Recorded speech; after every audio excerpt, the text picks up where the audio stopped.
Hi guys, welcome back to our vlogs. आज मैं आई हूँ एक और ट्रैवल व्लॉग लेकर और आज का हमारा डेस्टिनेशन है अयोध्या।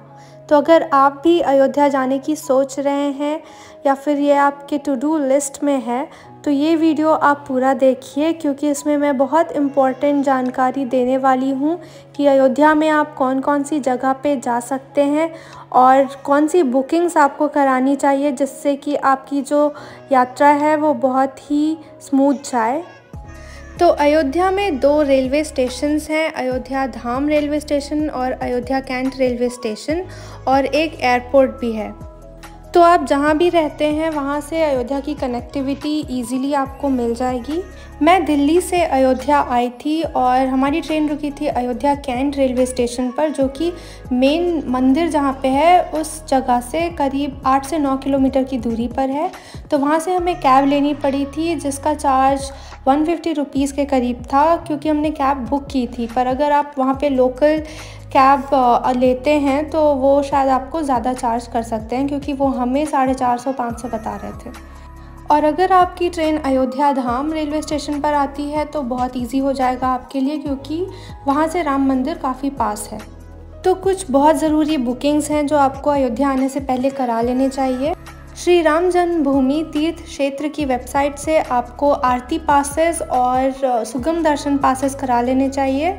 आरती पासेस 15 दिन पहले से अवेलेबल होते हैं और एक बार में 30 लोगों को परमिशन होती है कि वो सामने खड़े होकर रामलला की आरती देख सकें।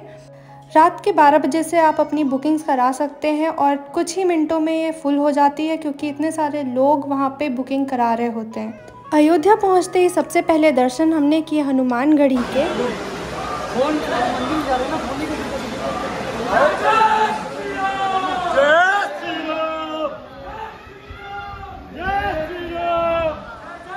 हनुमान जी को अयोध्या का सेनापति माना जाता है और कहा जाता है कि श्री राम जी के दर्शन करने से पहले हमें यहाँ ज़रूर जाना चाहिए।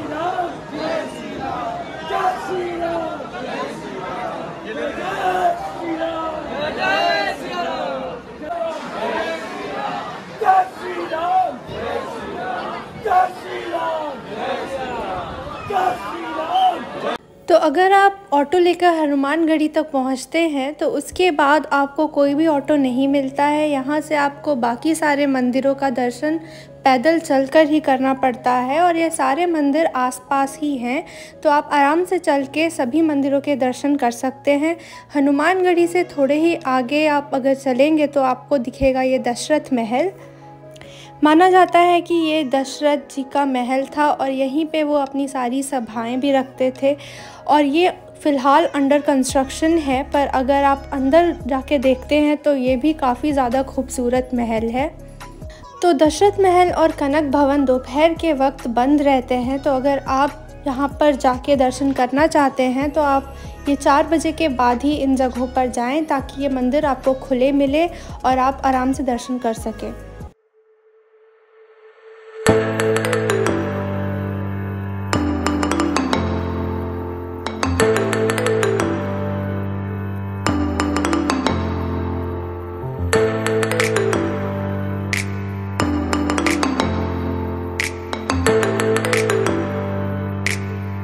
तो दशरथ महल में दर्शन करने के बाद हम लोग जाने वाले थे हमारे प्रभु श्री राम के दर्शन करने के लिए। अगर आपने सुगम दर्शन का पास ले रखा होगा तो ये दर्शन आपके लिए बहुत ही हैसल फ्री हो जाएगा, बिल्कुल भी भीड़ आपको ज़्यादा नहीं मिलेगी। और अगर आपने पास नहीं भी लिया है तो भी आपको बहुत ज़्यादा टाइम नहीं लगने वाला है। मैक्सिमम 30 मिनट में आपके दर्शन हो जाने चाहिए। मैं खुद 3 बार दर्शन कर चुकी हूँ, तो यहाँ पे जितने बार भी मैं गई हूँ मुझे 20 मिनट के अंदर में दर्शन हो गए थे। तो रामलला के दर्शन करने के बाद हम आ गए थे कनक भवन के दर्शन करने। माना जाता है कि ये सीता माता और श्री राम जी का महल था और ये महल भी बहुत ज़्यादा खूबसूरत है। यहाँ पर भी अगर आप आएँ तो शाम के वक्त ही आए, ताकि आपको ये खुला हुआ मिले। यहाँ पर दर्शन करने के बाद हम लोगों ने किया थोड़ा आराम और शाम होने का थोड़ा सा इंतज़ार किया हमने, जिसके बाद हम निकल गए थे सरयू नदी के तट पर, क्योंकि शाम को 6:30 बजे वहाँ पे सरयू माता की आरती होती है और वो हम बिल्कुल भी मिस नहीं करना चाहते थे।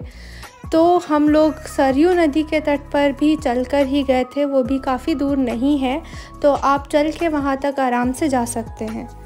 ये जो जगह आप देख रहे हैं ये है राम की पैड़ी और लोग यहाँ पर स्नान करते हैं सरयू नदी के पानी में।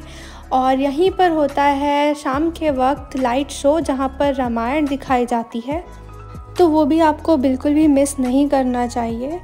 और इसी राम की पैड़ी से सटा हुआ है सरयू नदी का घाट जहाँ पर शाम के 6:30 बजे से आरती शुरू हो जाती है।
देखो कितना बोल रहा था।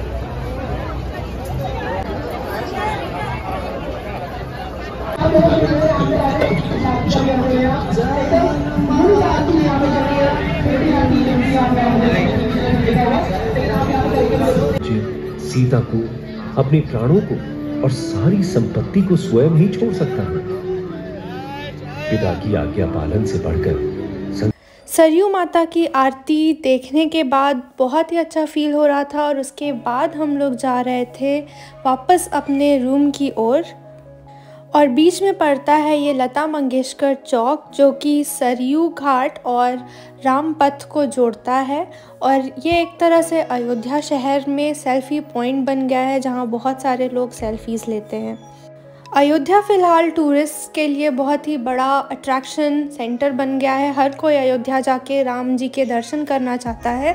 इस वजह से मंदिर के आसपास अगर आप कोई डिसेंट होटल्स देखते हैं तो वो थोड़े से एक्सपेंसिव हो जाते हैं। तो ये था हमारा होटल जिसका प्राइस हमें अराउंड 3000 पड़ा था पर डे का। और ये बीचों बीच सिचुएटेड था तो हम कहीं भी चल के यहाँ से जा सकते थे। राम मंदिर भी यहाँ से 3-4 किलोमीटर का ही था, तो हमें यहाँ पे रहना रीज़नेबल लगा क्योंकि ये काफ़ी हाइजीनिक था और अच्छा था। वैसे अयोध्या में काफ़ी सारी धर्मशालाएं भी हैं जहाँ पे अगर आप पहले से बुकिंग करा लेते हैं तो आपको जगह मिल जाती है और वो जगह अच्छी रहती है। तो अगर आपकी प्लानिंग पहले से है तो बेटर रहेगा कि आप धर्मशाला में बुकिंग करा ले, वो ज़्यादा कॉस्ट एफिशिएंट होगा।